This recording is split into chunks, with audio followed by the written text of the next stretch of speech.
21st century visitors to Harrogate in North Yorkshire could be forgiven for imagining they had stepped right back into an Agatha Christie novel, to an age of nostalgic elegance. Charming green parks laid out with formal grace adorn the town centre, while the stately architecture that grew to accommodate the fashionably wealthy who flocked to Harrogate to take the waters for their health proves as reassuringly inviting as ever. This is a town awash with delightful surprises, and for any enthusiast on the trail of Agatha Christie, Harrogate will reveal itself to have been the backdrop for perhaps the greatest of all this erstwhile crime writer's plots.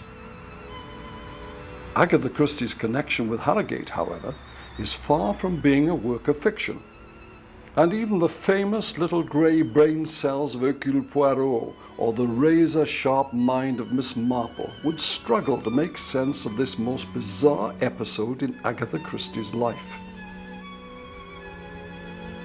At about 7 p.m. on Saturday, the 4th of December 1926, a seemingly unexceptional lady by the name of Mrs. Teresa Neal, recently arrived from Cape Town, walked into this Harrogate hotel, and for the grand sum of 5 guineas a week took a pleasant room on the first floor.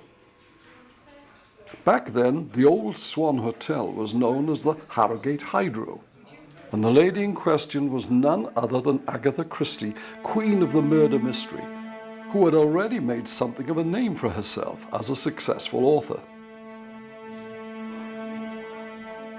Agatha Christie's disappearance was to spark a nationwide police hunt, with suspicion falling upon her husband, Archie Christie. While she blended into the well-ordered life of this elegant town, where she felt safe from the glare of publicity, her abandoned car was found smashed into a tree on a ledge overhanging a quarry, implying that Agatha Christie had met with the same manner of unfortunate end as many of her fictional victims. For 11 days, the newspapers were filled with speculation about what gruesome fate might have befallen her, that only ceased when Mrs. Christie was found alive and in residence at the Harrogate Hydro. To this day, the reasons for Agatha Christie's disappearance are still unclear. Her husband claimed that his wife had been suffering from amnesia, while others of a less charitable disposition believed it was some kind of stage-managed publicity stunt devised to sell more books. But as could have been expected in one of Agatha Christie's own murder mysteries, there was a great deal more to this strange tale than might at first meet the eye. Public interest that the story generated was nothing short of a phenomenon, and Agatha Christie's name attached to a headline still continues to make front-page news. To understand the reasons behind this Agatha Christie phenomenon, it's necessary at the outset to find the elusive lady of letters behind the legend. As tantalizing as it might be to pinpoint how an author who was criticized for her limited literary style became so popular, credit is undoubtedly due in no small part to the character of this remarkable writer, formed during a rather unusual, and in Agatha's own words, wonderfully happy childhood.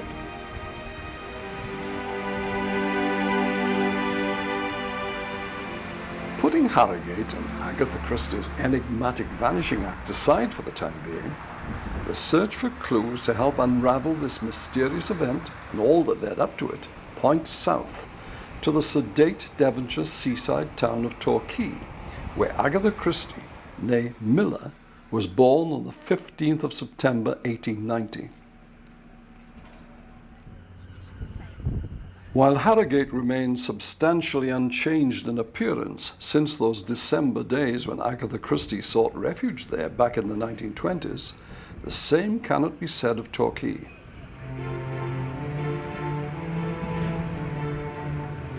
The fine house where Agatha Mary Clarissa Miller made her entrance into the world has long since been demolished, and there is little of note to see. Climbing the steep Barton Road to its summit requires that the many visitors in search of Agatha Christie's Torquay are prepared to use their imagination to picture the stylish sense of elegance that would have prevailed here back in 1890. Grand villas and suburban mansions were surrounded by sweeping lawns and opulent foliage, where the respectable middle to upper class families of Torquay resided. Today, bungalows occupy the site where Agatha Christie's beloved home Ashfield once stood, along with a warehouse, a school, and a block of flats. Ashfield may have gone, but to get a sense of what the area would have been like, the church where the Miller family worshipped, All Saints at Torre, completed just before Agatha's birth, is only a short distance away.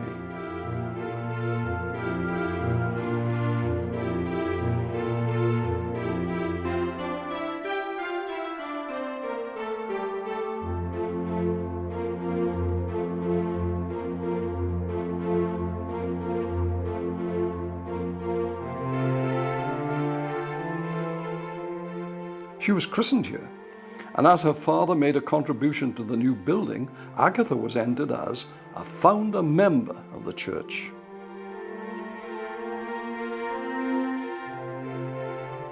The views of Torquay from the top of Barton Road are still impressive, and while the seafront pavilion has been transformed into a shopping mall and the town hall into a market, the spirit of the golden age in which young Agatha grew up remains intact, albeit rather well hidden by the trappings of a modern holiday resort. Ashfield was a large, comfortable villa, perfect for a well-to-do late Victorian family. Agatha's mother, Clarissa, known as Clara, was the daughter of a dashing army captain, Frederick Beamer, who had died after an accident falling from his horse when Clara was just a girl of 9. Agatha's grandmother, Frederick's wife, Mary Ann, was left an impoverished widow with 4 children to care for, and she struggled to cope. When her sister Margaret, who had recently married a wealthy American by the name of Nathaniel Frary Miller, offered to take one of the children, Clara was sent to live with her aunt and uncle.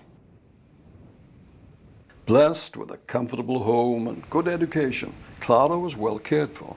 But she never really came to terms with the fact that her mother had given her away, something that would stunt not only her own development as a woman, but also that of her daughter Agatha as well. Nevertheless, there were compensations for Clara as a direct result of living in the Miller household, namely visits from Nathaniel's son from his first marriage, Frederick. A glamorous New Yorker, 8 years Clara's senior, who dazzled the wide-eyed adoptee, Frederick was destined to be Agatha's father after proposing to the ever-adoring and devoted Clara when he reached the age of 32. After a honeymoon in Switzerland, the newlywed Mr. and Mrs. Frederick Miller settled in Torquay, where their first child, Margaret, always called Madge, was born in 1879.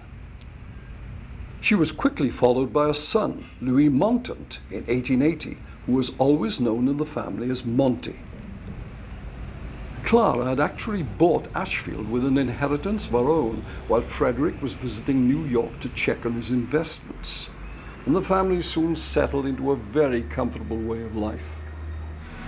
By the time Agatha was born, 10 years after Monty, Ashfield was well ordered, with plenty of servants to keep life at the Millers running smoothly. Frederick was a gentleman who enjoyed a leisured existence, spending his days at such elegant places as the Torbay Yacht Club or the Torquay Cricket Club. Clara continued to adore her good-natured, generous husband, and as Agatha grew into the most charming little girl, she too fell under Frederick's spell. He spent money lavishly in Torquay's finest establishments, and his family lived very well indeed. Unfortunately, however, he failed to keep a close enough eye on his investments in America and spent way beyond his means, resulting in a great many financial worries that as a child Agatha was blissfully unaware of. The women of the Miller family were a dominant force, and Agatha's older sister Madge was from the same mold, with a brilliant mind. She flourished at a school which would in later years become Rodin. It was a different story for poor Monty, who despite being sent to Harrow, was unable even to come close to Madge's academic achievements.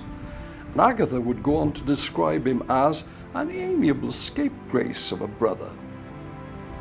Nonetheless, when there was talk of Madge going to Girton College, Cambridge, Frederick firmly put a stop to his daughter becoming a blue stocking. Making a suitable marriage was the proper occupation for a young woman of Madge's social standing, and being cleverer than a potential suitor would never do. Consequently, Clara decided that Agatha was not going to go to school. Instead, she would stay at home. This was nothing unusual in itself. Many girls of Agatha's class in this era had governesses, but no teacher was employed. Clara insisted that her youngest daughter should not be taught to read until she reached the age of 8. But at around the time of Agatha's 4th birthday, her nursemaid informed Clara that the bright little girl had already taught herself to read.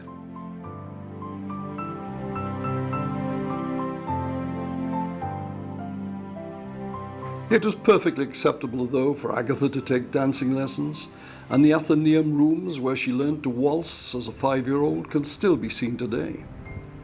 With other little girls from Torquay's finest families, Agatha acquired the social graces, while the finer details of the English language and grammar passed her by. Then, seemingly without warning, Agatha Miller's life was thrown into turmoil when she was just 11 years of age. Frederick, then 55, had suffered a number of heart attacks, which he had played down in importance, and he died in 1901. His doctors had previously suggested that his nerves were causing the heart attacks, and stress caused by his financial difficulties was likely to have been a major contributing factor. The most logical course of action for Clara would have been to sell Ashfield, but Agatha begged her not to, and after losing Frederick, her youngest daughter became the most important thing in her life. Madge, who also had a talent for writing, married James Watts, heir to Abney Hall near Manchester in 1902, after having had a number of her stories published in Vanity Fair. Monty, after failing to make a success of anything he did, had volunteered for the army when the Second Boer War began in 1899.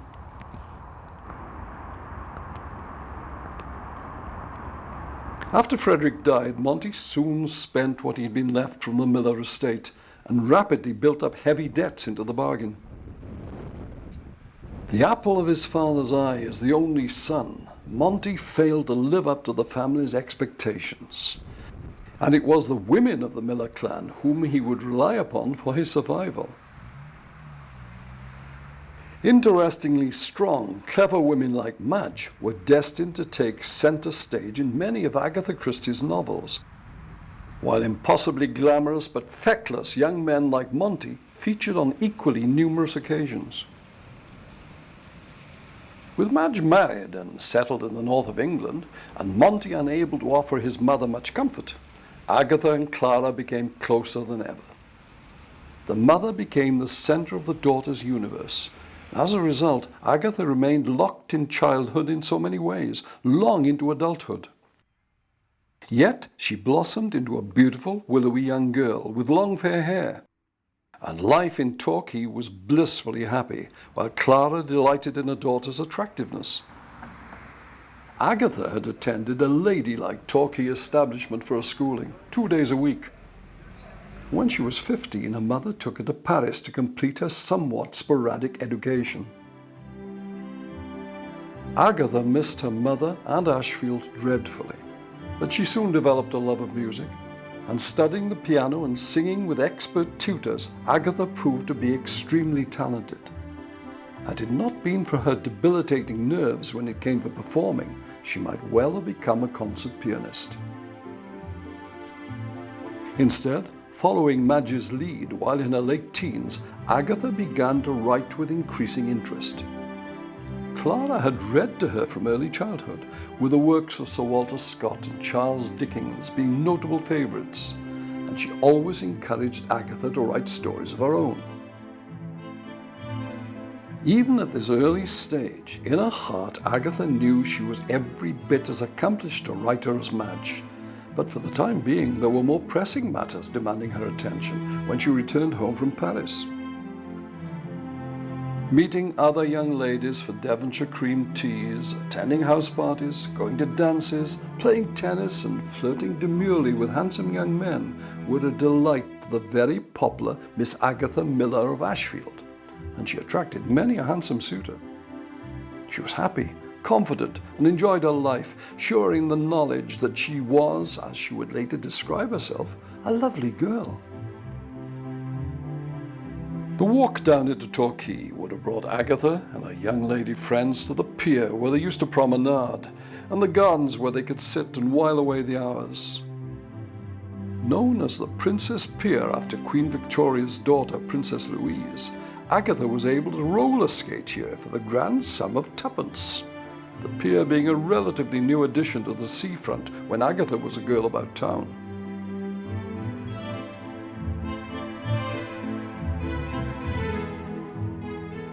The Princess Pleasure Gardens were laid out a few years earlier than the pier, as Torquay became a favourite destination for the leisured Victorians and Edwardians, indulging in the increasingly popular pastime of sea bathing.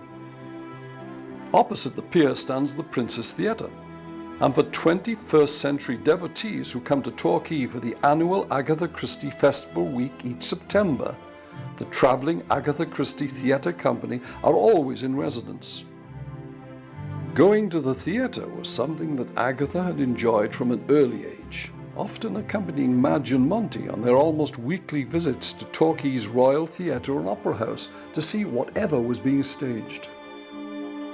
That both Madge and Agatha went on to create dramatic works that would grace London's West End is no doubt due in part to this early exposure to the theatre.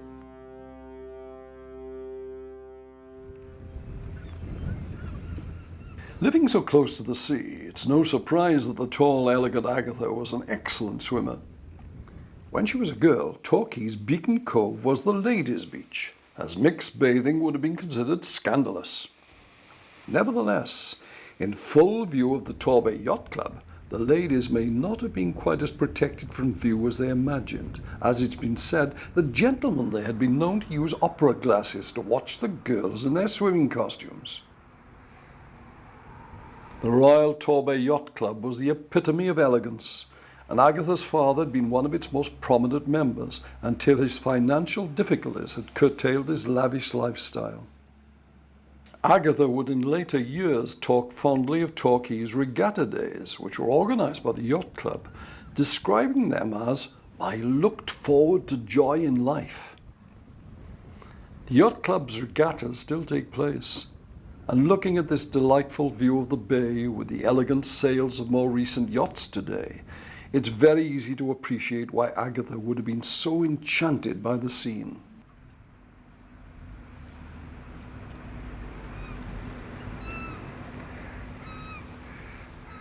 Sailing was a very glamorous pastime when Agatha was a girl, made even more so after King Edward VII, a keen sailor, came to the throne after the death of his mother, Queen Victoria, in 1901.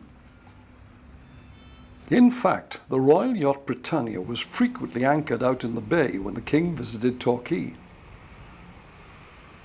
But it wasn't only the excellent sailing prospects that attracted him. With his mistress, Lily Langtry, awaiting him at the Imperial Hotel, Edward VII could be discreetly ferried ashore at Beacon Cove to meet her there, while the respectable gentlefolk of Torquay were none the wiser. Interestingly, despite Agatha's strength as a swimmer, On one occasion, she almost drowned in Beacon Cove while swimming with her young nephew, Jack Watts, on her back. When Agatha recalled the incident in her autobiography, she recorded her extreme indignation as her life failed to flash before her eyes, and there was none of the beautiful music that was allegedly heard when you were dying. Evidently, fate had other plans for Agatha when she was rescued by the bad-tempered old man stationed in the Seahorse, a boat designated for just such an emergency. Fortunately, both Agatha and Jack lived to tell the tale, while for a budding murder mystery writer, her first-hand brush with death by drowning was consigned to memory for future reference. As well as the places that Agatha experienced in her formative years, there are many tributes to her to be found in Torquay. One of the most poignant, said to have captured a real likeness of her as an older woman, is the fine bronze bust by the Dutch sculptor Karel van den Boom Cairns, commissioned to mark what would have been Agatha Christie's 100th birthday in 1990. Torquay Museum is another favourite destination for those who come here in search of the Agatha Christie legacy, as there is a gallery dedicated to the town's most famous daughter. As a child, she would have known this imposing Victorian institution well, as it was established by the Torquay Natural History Society, of which her late father Frederick had been an enthusiastic member. By the time she was enjoying the delights of being one of Torquay's young belles, Miss Agatha Miller would have been rather less likely to visit the museum than the more popular seaside meeting places. Like all young ladies of her class, Agatha needed to be introduced into society for her first season.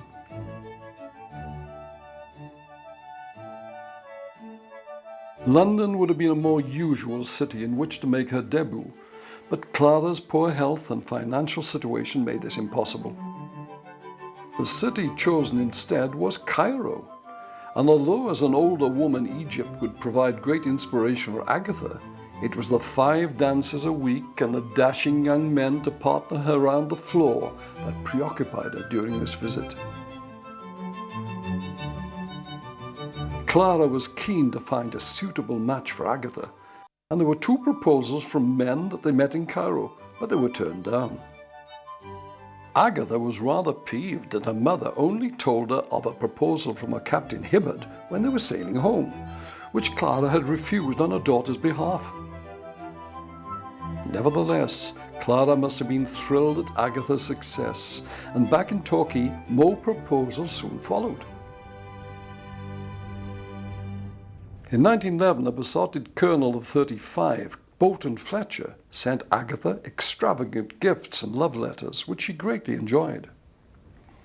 When he proposed after just 3 meetings, she asked him to wait 6 months for an answer. And when the telegram arrived at the allotted time insisting she give him an answer, the reply was quite simply, no. The next proposal came from Wilfrid Price, whom Clara was keen for Agatha to accept. Son of old family friends, Wilfrid was in the Navy, which meant that Clara and Agatha could happily live on together at Ashfield while he was away at sea. But despite his youth and financial security, the solemn and exceedingly polite Wilfrid was, in Agatha's eyes, a terrible bore. She tried to please Clara, but she couldn't bring herself to marry Wilfrid. Agatha would just have to wait for her knight in shining armour to sweep her off her feet, but by this point she desperately wanted to be married. Agatha didn't have to wait long for another proposal, because during the summer of 1911, during a balmy hot day on Torquay Golf Course, the brother of her good friends, the Lucy sisters, Reggie, asked her to marry him. Golf was a fashionable pastime for young ladies as well as gentlemen, but Agatha was not a natural, and Reggie had offered to give her some coaching in the finer points. He was a major in the Gunners, on leave from his posting in Hong Kong, and when they sat to take a rest, he made his proposal. It wasn't the romantic declaration that Agatha had been waiting for, but it was eminently sensibly expressed. He told her he wanted to marry her. There was no rush. Nobody else turned up to bear him in mind. Nobody was more surprised than Reggie when she said yes. By the end of the afternoon, they had an understanding, if not quite an official engagement. Just 2 weeks later, Reggie returned to Hong Kong, and for a year or so they continued their courtship by letter until a handsome second-lieutenant by the name of Archibald Christie came riding by on his metaphorical white charger as the autumn of 1912 turned to winter. Agbrook House in the rolling Devonshire countryside was the setting for this romantic meeting.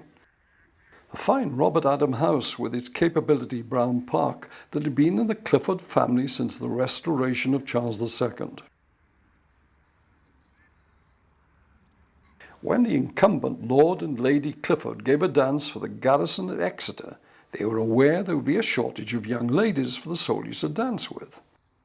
They asked their friends to bring along extra girls of their acquaintance, and as the miller's friends, the Travers family who lived close to Agbrook were invited and asked Agatha to accompany them. There is no coincidence in this reading like a plot from one of Agatha Christie's thrillers, as, despite her youth and preoccupation with falling in love, the people that she met at this time and the country house circle in which she moved would be safely tucked away in a memory for future reference. Many of her male characters would resemble those from her long list of suitors, but when a young officer friend of hers who couldn't go to the Agbrook House party told Agatha to look out for a good dancer by the name of Archibald Christie, a new chapter was destined to be written. The dance at Agbrook House took place on the 12th of October, and Agatha was not disappointed by her friend's recommendation. At 23, Archie Christie was just a year older than Agatha, appearing before her as the most mysterious and romantic of figures. Handsome, with fine features, he was also unconventional, insisting that Agatha disregarded the polite niceties of a full dance card that night, to take to the floor all evening with him instead. When the dance was over, she hoped that Archie would want to see her again, while he was determined to possess the lovely Miss Miller. Archie Christie was without doubt a gentleman, and he had had a good education at Clifton College in Bristol, where his stepfather had been the headmaster. But he was in no position to make a proposal of marriage. He had no money. His prospects were far from secure, as he intended to pursue flying as a career. 3 months before meeting Agatha, he'd paid for his own flying lessons and was planning to become a pilot in the Royal Flying Corps. In 1912, this was a daring course of action, and every bit as fraught with danger as attempting to wrestle Agatha from Clara's dominant maternal influence. With a little detective work of his own, Archie discovered where the Millers lived and turned up at Ashfield, having chugged up Barton Road on his motorbike. Agatha was out with another besotted young man, but Archie waited for her, taking tea with the redoubtable Clara. If it was love at first sight for Agatha, it was just the opposite for Clara, who was highly suspicious of this unconventional young man. Agatha returned to hear she had a visitor waiting, and she was thrilled to discover it was Archie. Already Agatha was a good way to being swept off her feet, and early in January 1913 Archie made a decisive move. The elegant pavilion at Torquay had been formally opened in 1912 as a grand concert hall, with such luminaries as Edward Elgar and Henry Wood appearing there as guest conductors. The programme for the 4th of January was a concert of works by Wagner, Agatha's favourite composer, and she accompanied Archie to the pavilion. It was a magical evening. When they returned to Ashfield, Archie demanded that Agatha agree to marry him.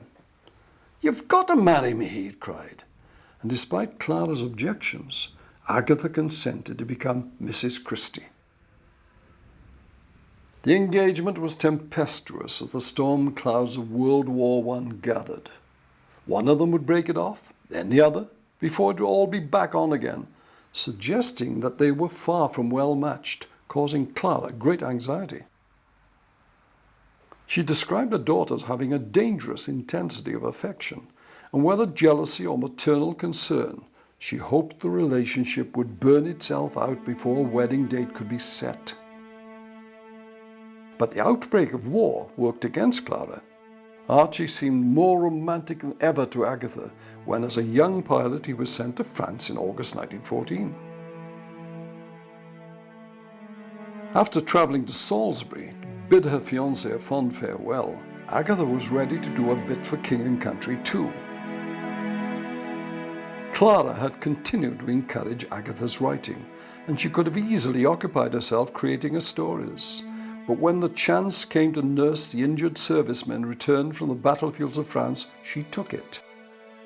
Yet ironically, it would be this distraction from writing that would result in her eventually becoming the queen of crime writers.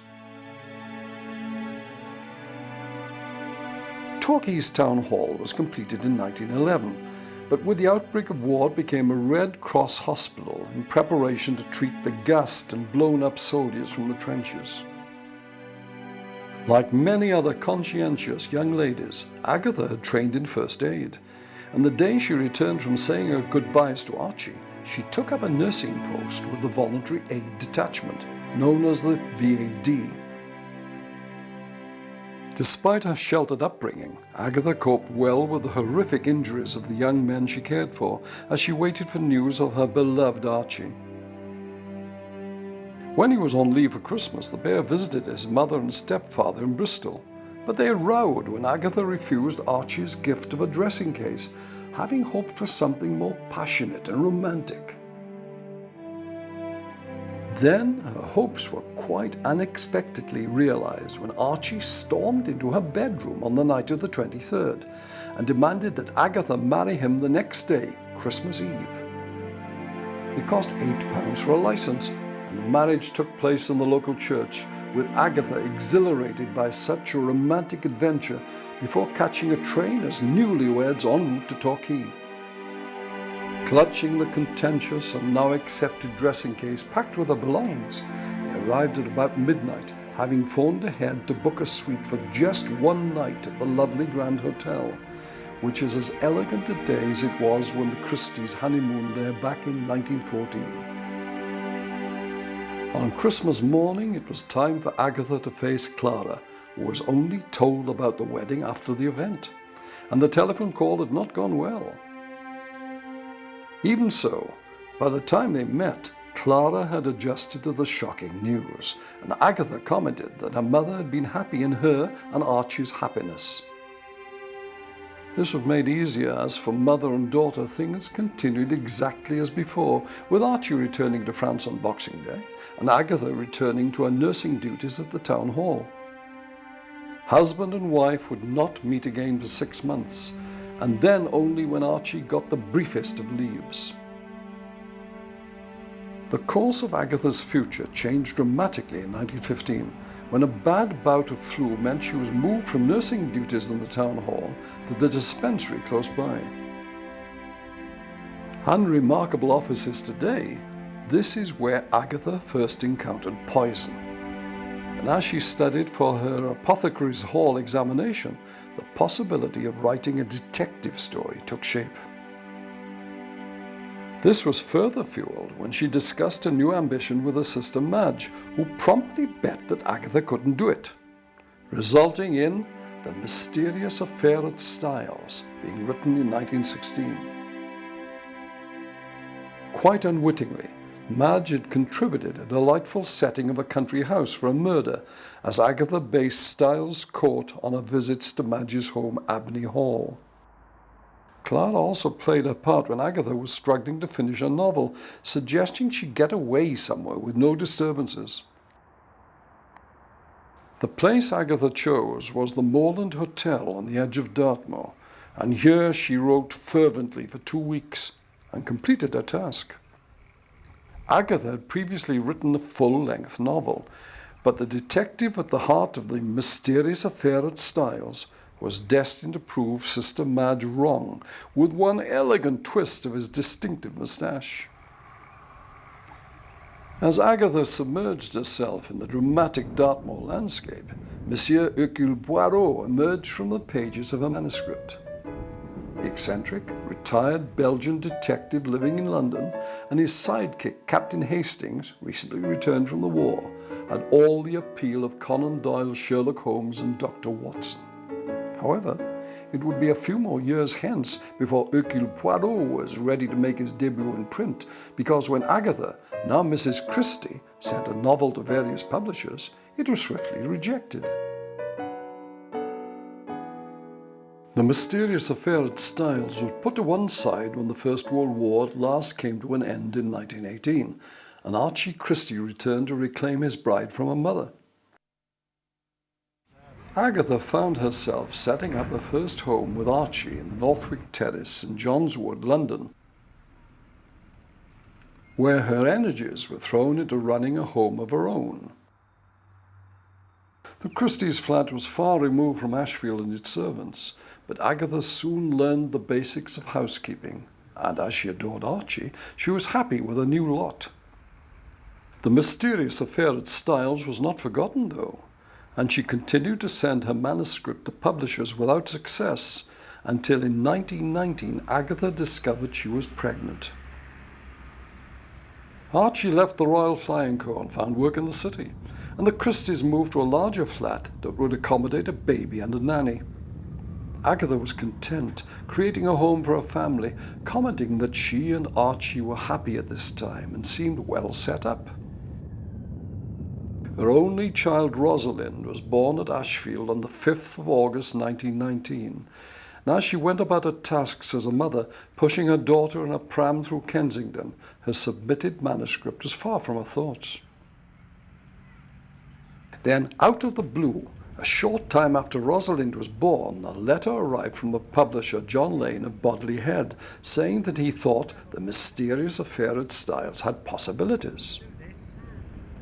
No one was more surprised than Agatha when it was published in 1920, but she was delighted, especially when she earned £25 from its serialization in the Weekly Times. Archie had never been keen on the idea of a baby, but as Rosalind, with her dark hair and serious eyes, grew into a little girl, he became ever more fond of her. She was like Archie, with a quiet self-possession, and he described his daughter as the perfect child. Yet Agatha struggled. It was as if only one in the family could be a perfect daughter, and that was her role with Clara. At best, she was indifferent to Rosalind, at worst, dismissive, and in her later works there were some telling comments about children. In The Moving Finger, it's noted that lots of mothers don't like their children. Agatha attended to Rosalind's material needs in every way, but she seemed incapable of giving rather than receiving a mother's love. Ironically, it was Archie Christie who suggested his wife give a second novel a try, and The Secret Adversary, published in 1922, was more successful than the first. It told the story of Thomas Beresford and Prudence Cowley, would-be blackmailers who found detecting much more fun. Nicknamed Tommy and Tuppence, the couple, who went on to marry, caught the mood of the 1920s. Tuppence was a beautiful ex-VAD nurse, just as Agatha had been, who turned down a millionaire to marry for love. Encouraged, Agatha continued to write, and Murder on the Links followed a year later, giving her Belgian detective a second outing. Although today her choice of a Belgian hero may seem unusual, during World War I and its aftermath, in England this would have been considered patriotic, as Germany had invaded Belgium. It also explains why a detective of such high standing was to be found in London with time on his hands, having fled to escape his nation's occupation. Clara had never wanted Agatha to marry Archie, concerned that a man so self-absorbed and attracted to the ladies would not remain faithful, especially as Agatha was oblivious to the threat that this posed. Motherhood had to some extent robbed Agatha of her ethereal, girlish grace, and a blossoming writing career meant she paid less attention to Archie.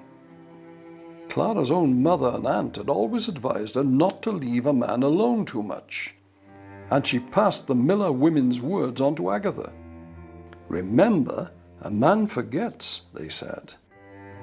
When Archie was due to go on the Empire tour in 1922 with his work, Agatha seemed to heed them, accompanying her husband to visit South Africa, New Zealand, Australia, and Canada.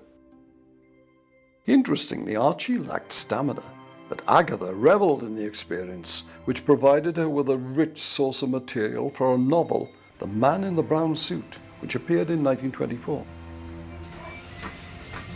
On the Christies' return, Rosalind, already sensing indifference, ignored her mother.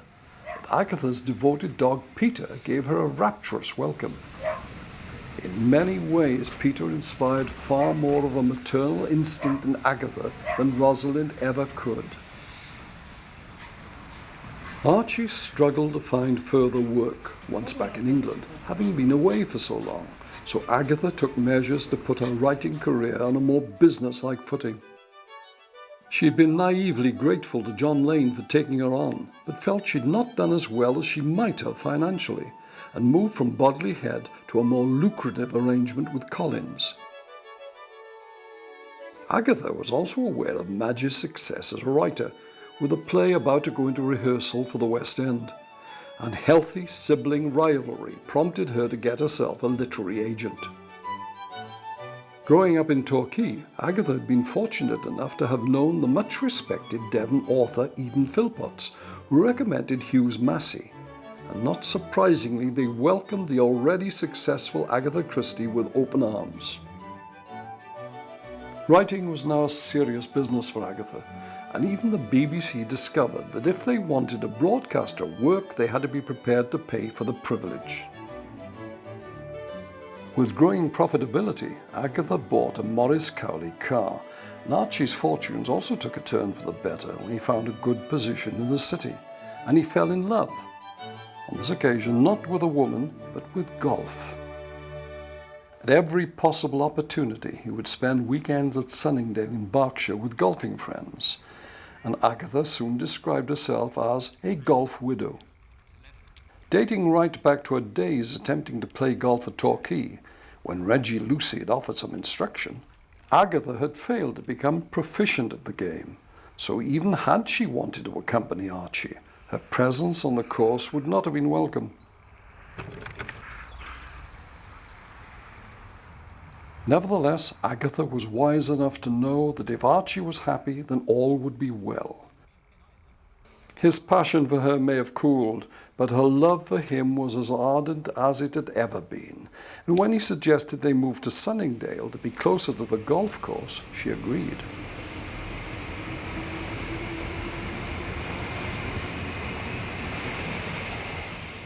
The Christies moved to a fine flat in Scotswood, a substantial house on Sunningdale's Devonish Road, and Archie played golf as often as he pleased. Agatha's first book for Collins was pivotal in establishing her as a thriller writer. The detective she chose was again Hercule Poirot, and The Murder of Roger Ackroyd was given the first of what would become Agatha Christie's legendary plot twists. Written in 1925, the year that The Secret of the Chimneys was published, The Murder of Roger Ackroyd was destined to become a turning point in her career, just as the move to a more substantial Sunningdale property proved to be equally life-changing, marking the beginning of the end of the Christies' marriage. The large house that Archie renamed Styles, as it was the success of the mysterious affair at Styles that meant they could afford it, never seemed like a home to Agatha. She saw it as cold and impersonal. Clara, who was now ailing, was often at Styles, and Archie was frequently away playing golf. But But Agatha had the help of Charlotte Fisher, who had been engaged to look after Rosalind and be her secretary. Carlo, as Charlotte was fondly known, was a godsend during the busy months of 1926 as the murder of Roger Ackroyd was completed. But when Clara contracted bronchitis and died on the 5th of April, even the capable Carlo couldn't console the distraught Agatha. Archie was away on business in Spain when Clara died. When he got home, he tried to persuade Agatha to return with him, but she was horrified. He hoped the change of scene while he completed his business would take her mind off things, as he struggled to cope with Agatha's extreme, and to him excessive, grief. Clara, even in death, still stood between them. So Agatha chose to go to Ashfield, and Archie, rebuffed, went back to Spain. Peter the dog became her only solace, until the promise of a holiday in Italy with Archie, when his work in Spain was done, gave Agatha new hope. But it would be short-lived. When Archie arrived, he'd made no holiday arrangements, and instead told Agatha that he was in love with another woman, Nancy Neal, and that he wanted a divorce. For the second time in a matter of months, Agatha's world fell apart. Not only had she lost her mother, but now her husband as well, although she was not ready to give up Archie without a fight. From August to December 1926, the Christies attempted a reconciliation at Styles, but without success. The rows were awful, and when Archie failed to return home as expected on the 3rd of December, Agatha knew she had lost and that he'd gone to Nancy. And so began the strange affair of Agatha Christie's disappearance. As alone in the dark at Styles, she packed a few things and drove her car to where Nancy lived in Surrey. Nobody would ever know why she then drove away without Archie or Nancy being aware of her presence to the silent pool near Albury. Some think she may have been contemplating suicide, while others believe that after writing so many murderous plots, Agatha Christie used her razor-sharp skills to take revenge on Archie by laying a trail of clues to suggest that she had been murdered by her husband. When the police found Agatha's car, it appeared to have gone out of control and crashed into a tree at the edge of a quarry, an ominous pool of water lying below it. Her case was still in the car, but there was no sign of the lady in question, with Archie being the prime suspect. Agatha had walked the miles from the silent pool along Water Lane to eventually reach Chilworth Station. Here she boarded a train to Guildford, from where she began her journey to Harrogate and anonymity as Mrs. Teresa Neal, recently arrived from South Africa. With all the solid respectability and charm of the Torquay of her childhood, Agatha felt safe in Harrogate's Hydro Hotel, where she could at last rest and think through the events of 1926. Walking into the town, taking lunch or afternoon tea at Betty's tea rooms, shopping for clothes as she had brought virtually nothing with her, Agatha settled into the role she was playing with a surprising degree of calm, while reading daily the shocking headlines of her suspected murder. It's not difficult to imagine what Harrogate looked like then, as little has changed, and the delightful Betty's still serves tea from silver pots, just as it did back in 1926, to visitors from all over the world. It's impossible to guess how long Agatha would have continued as Mrs. Neal in Harrogate had she not been spotted, but after 11 days Archie and her sister Madge arrived to collect her. Any dream that Agatha might have had that Archie came to Harrogate because he realized that he loved her and not Nancy quickly evaporated, as finding her alive simply proved he was innocent of her murder. When it was time to leave Harrogate, the press were everywhere, and a decoy car was used to make sure Agatha could slip away to Abney Hall.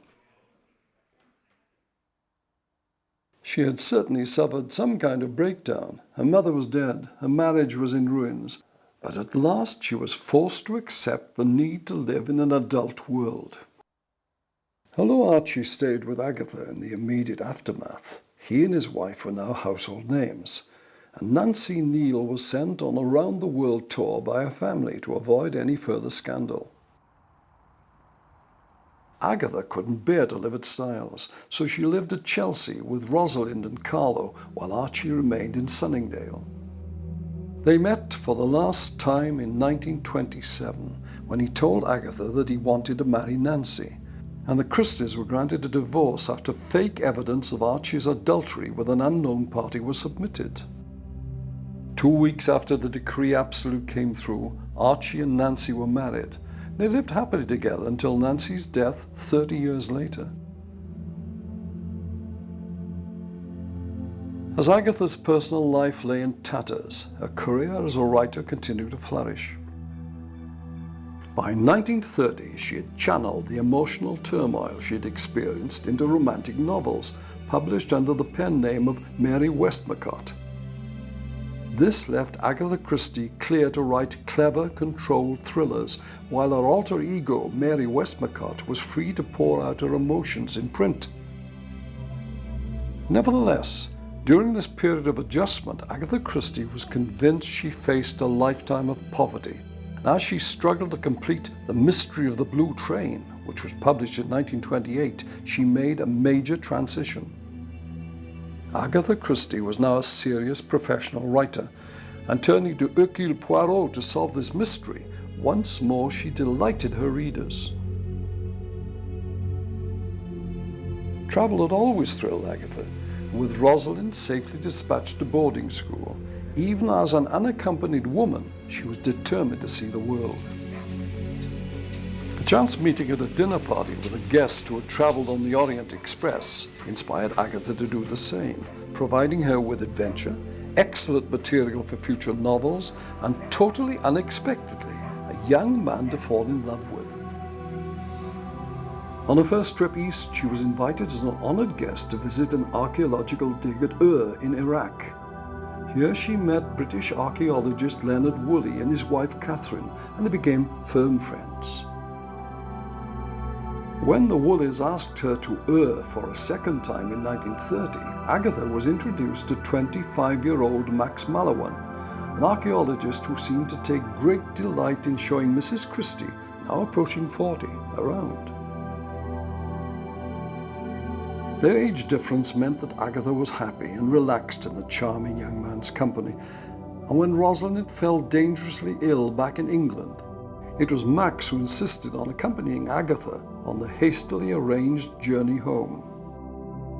1930 was proving to be a good year for Agatha Christie. Rosalind recovered, and she had a new detective ready for publication, waiting to join Hercule Poirot and Tommy and Tuppence. This time her new sleuth came from a very unexpected quarter, namely the type of thatched country village that Agatha had known so well growing up in Devon. The name on the tip of every one of her readers' tongues was Miss Jane Marple of St. Mary Mead, the seemingly fluffy, muddle-headed, elderly maiden aunt possessed by every English family. As she knitted bed jackets and bootees, Aunt Jane exhibited the razor-sharp mind of the very best of detectives, with an uncanny understanding of the very depths of depravity. Miss Marple's first outing in a novel, The Murder at the Vicarage, delighted her readers, and there were plenty of unexpected plot twists. But Miss Marple's creator was about to experience a real-life plot twist of her own. Max Mallowan had actually been wooing Agatha with great care over the months he had known her. When he was invited to visit Ashfield, he asked her to marry him. It was more than Agatha dared dream of. Max had no money, and a wealthy wife would certainly help his career, but Agatha was as thrilled as she was surprised, especially as Max seemed to take charge of her, allowing her to relax once more into the role of the adored child.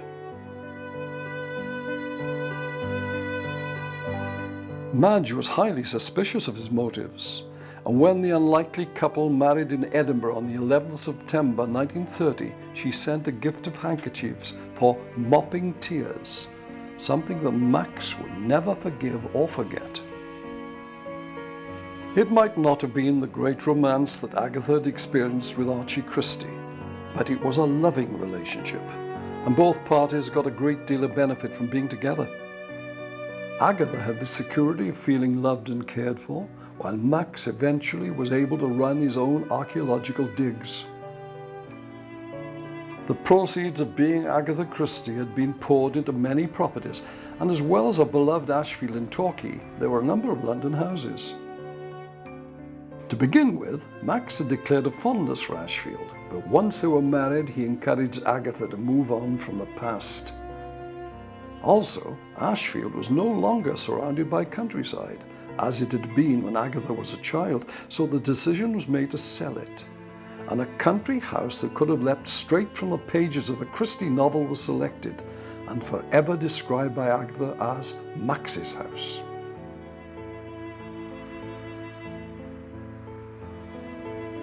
In 1934, Agatha bought Winterbrook House near Wallingford in Oxfordshire, an elegant Georgian house with a Queen Anne facade.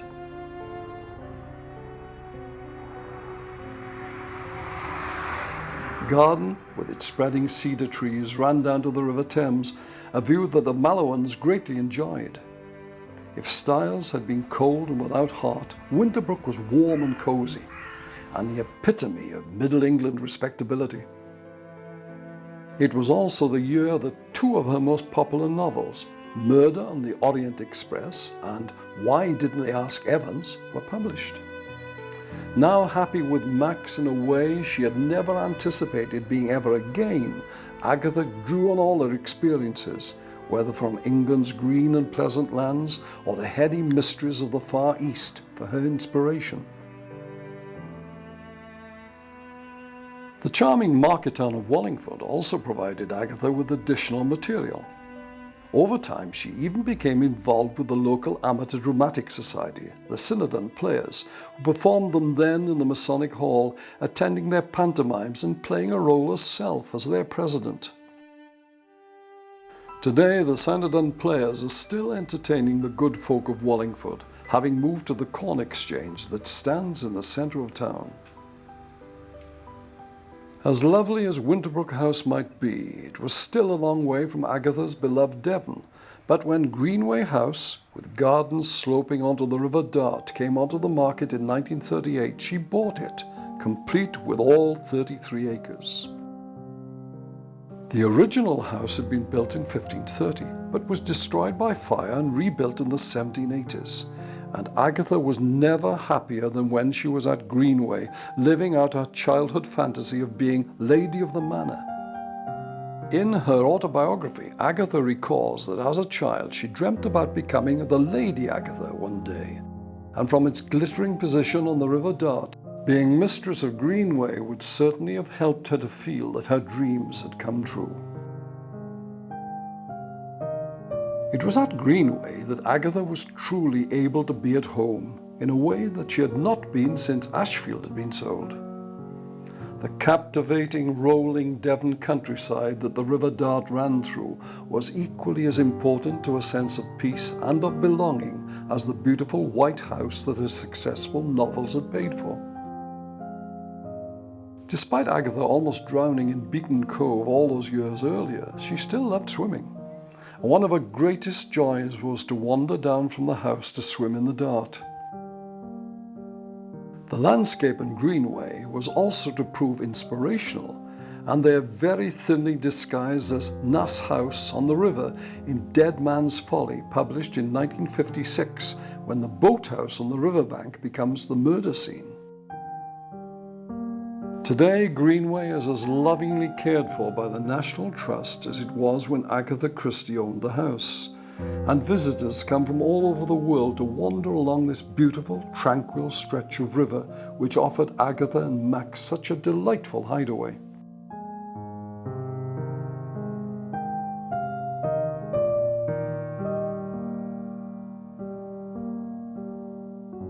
Nevertheless, as at Winterbrook, Agatha took an active part in the local community, worshipping at the nearby St. Mary the Virgin Church in the village of Churston, where in later life she would donate the royalties from one of her works for a fine stained glass window to be installed.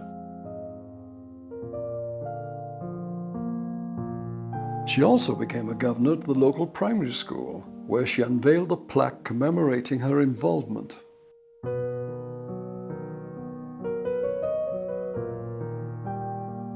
People that knew Agatha Christie often remarked that she was a very nice woman and happily settled with Max, whether at Winterbrook, Greenway, London, or some foreign clime on one of Max's archaeological digs. She had at last put the loss of Clara and then Archie behind her. Sadly, her relationship with Rosalind would always be difficult, an inevitable casualty of her being Archie's daughter, but matters did improve as Agatha became more settled. Max was happy too, and his career also flourished as Agatha became more prolific than ever. Murder in Mesopotamia, Dumb Witness, and Death on the Nile all had Hercule Poirot working as magic for her, and in her 1936 novel Cards on the Table, a lesser-known detective and good friend of Hercule Poirot, Ariadne Oliver, made an appearance, having previously been introduced in the Parker Pyne Investigates short stories. Ariadne is a large grey-haired woman who writes murder mysteries, and many believe her to be a thinly veiled self-portrait, especially as Agatha, despite Max's love, struggled to come to terms with her increasing size as she got older. These were good years, but by the late 1930s the world was in turmoil as Adolf Hitler storm-trooped his way across Europe. And when war broke out in 1939, Agatha's idyllic life was not immune from its effects. At first, Max joined the Home Guard at Brixham, but as the war progressed, he joined the Air Ministry, using his considerable skill in foreign liaison before being posted to Cairo in 1942. Greenway was requisitioned by the Admiralty, but rather than seeking the safety of the countryside, Agatha took herself to London, renting a service flat there, despite her large property portfolio.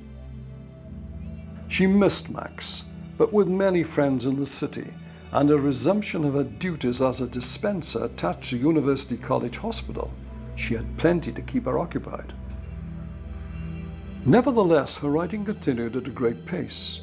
And Then There Were None, first published as 10 Little Niggers, appeared in 1939 and was a great success. Based on childhood memories of Burr Island off the Devon coast, all the victims are invited to an island where they're killed off, one by one in mysterious circumstances. And Then There Were None went into the West End as a play in 1943. And in 1945 it was the first big cinema release of an Agatha Christie novel. With Max away, it was an archaeologist friend of his called Stephen Glanville who accompanied Agatha and Rosalind to the West End to see the play, and it was Stephen who inspired Agatha to write Death Comes as the End, a murder mystery set in ancient Egypt. This is the only novel Agatha wrote that was not set in the 20th century, and she acknowledged Stephen's part in its creation in a letter of thanks at the front of the book.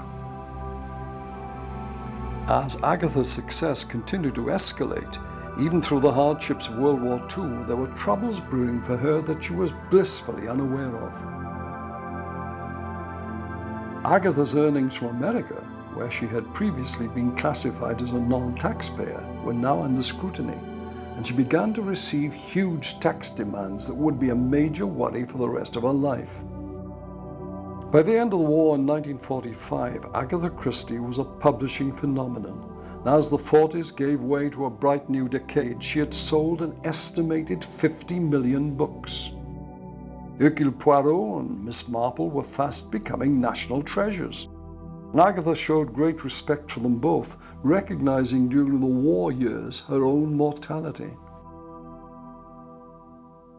She wanted a fitting end and final case for her super sleuths, so she wrote Sleeping Murder for Miss Marple and Curtain for Poirot, and both were stored in a vault in case she was killed in the Luftwaffe's bombing raids on London in the Blitz. During the war, Rosalind had married Hubert Pritchard, and in 1943 Agatha was delighted at becoming a grandmother when their son Matthew was born. Agatha, who had found motherhood so challenging, adored the little boy and doted upon him, even more so when Rosalind was widowed in 1944 after Hubert was killed in action. Dealing with Agatha's business affairs was a huge task, and Rosalind worked for her mother, so when she married lawyer Anthony Hicks in 1949, he too joined the family firm. They also effectively took charge of the day-to-day running of Greenway, which was put on a commercial footing to offset against the expenditure. As Agatha worked as hard as ever to turn out a regular stream of fiction, her tax worries were never far from her thoughts. She also wrote for the radio and built on her success in the West End with further stage plays. Then, in 1947, her radio drama entitled Three Blind Mice, written to honour Queen Mary's 80th birthday, quite literally made history in the West End. When Three Blind Mice was adapted for the stage and ready to open at what was then the New Ambassadors Theatre in 1952, the title had to be changed, as a previous West End production had been called Three Blind Mice. Turning to Shakespeare's Hamlet, Agatha chose The Mousetrap. The name Hamlet gives the play performed in order to catch his father's murderer. It worked perfectly, and when at the end of the performance a member of the cast swears the audience to secrecy over revealing the identity of the murderer, a unique tradition was established. Agatha always got upset when her plots were given away in reviews, so this pleased her greatly. But when asked, she still believed that The Mousetrap would only run for about 8 months. Agatha Christie couldn't have been more delightfully mistaken, as The Mousetrap continues its initial run to this day, making it the world's longest-running play. In 1974, it transferred to St. Martin's Theatre, and is as popular today as ever, despite the fact that in recent times the murderer has been revealed by Wikipedia. Throughout the 1950s, as Agatha enjoyed her privacy at Greenway, she became a major celebrity, which she found quite strange, remarking that, "What silly letters one does get." And she was constantly in demand. This was difficult, because as she got older, she suffered with terribly swollen legs as she got larger, and was reluctant to make public appearances or have photographs taken. Her anonymity as Mary Westmacott had also gone, as her identity been revealed in the Sunday Times. Ironically, in a novel she created many beautiful young women, but always warned, "Beauty doesn't last very long, you know." Yet, despite this distress about her appearance and lost looks, Agatha was very happy with Max, and had it not been for the tax demands, she could have enjoyed a peaceful and contented retirement. One answer seemed to be for Agatha to give away her most lucrative possessions, the rights to her works. She gave The Mousetrap to her grandson Matthew on his 9th birthday, while the Christie Settlement Trust, Agatha Christie Limited, Christie Copyright Trust, and the Agatha Christie Trust for Children were all set up, but still the tax demands kept coming. Selling rights was now her only hope to get out of this predicament, but it often distressed Agatha when her original work was tampered with and her opinion ignored. A deal with MGM meant that Miss Marple was to be played by Margaret Rutherford, whom Agatha thought was seriously miscast, despite her admiration for the actress. Her preference was Joan Hickson, who would later become the BBC's choice for its definitive Miss Marple productions, something that Agatha Christie sadly didn't live long enough to see.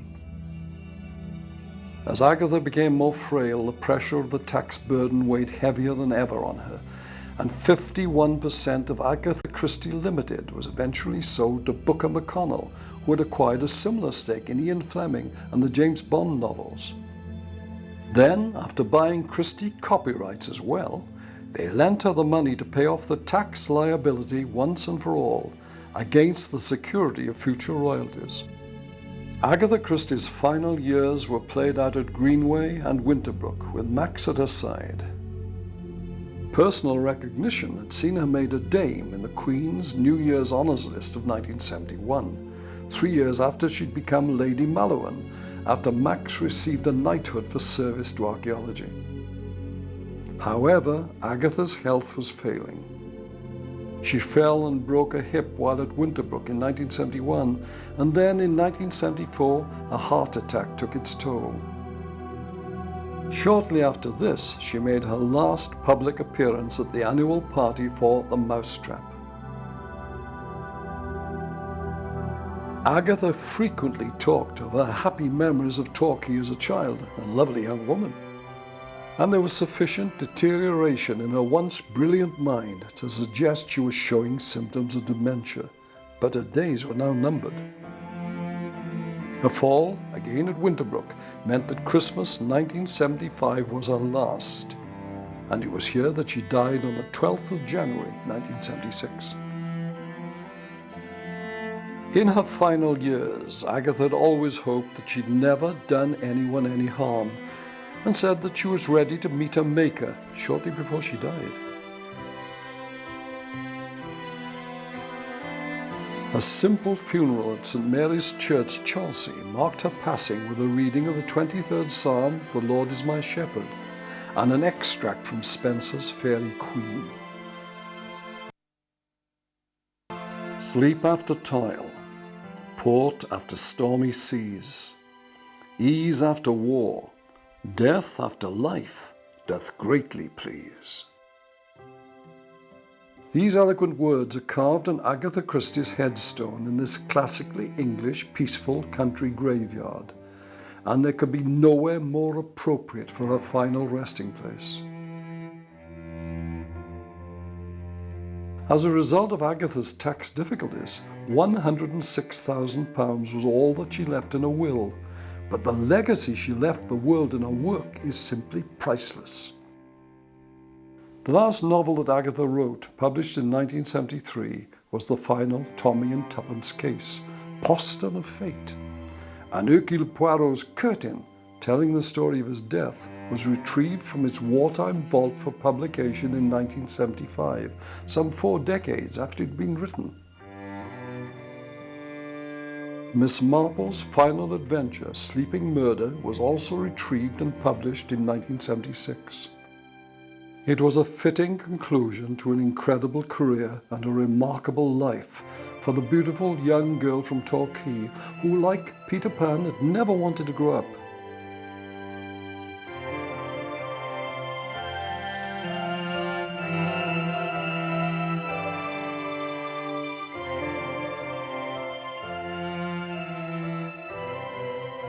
Adaptations of Miss Marple and Hercule Poirot's stories continue to delight audiences, and devotees will visit Nether Wallop in Hampshire, epitomised as St Mary Mead in the BBC's serialisation, while Florin Court in London, where ITV filmed its definitive Poirot, is equally recognisable as the home of the elegant Belgian detective who will never be forgotten.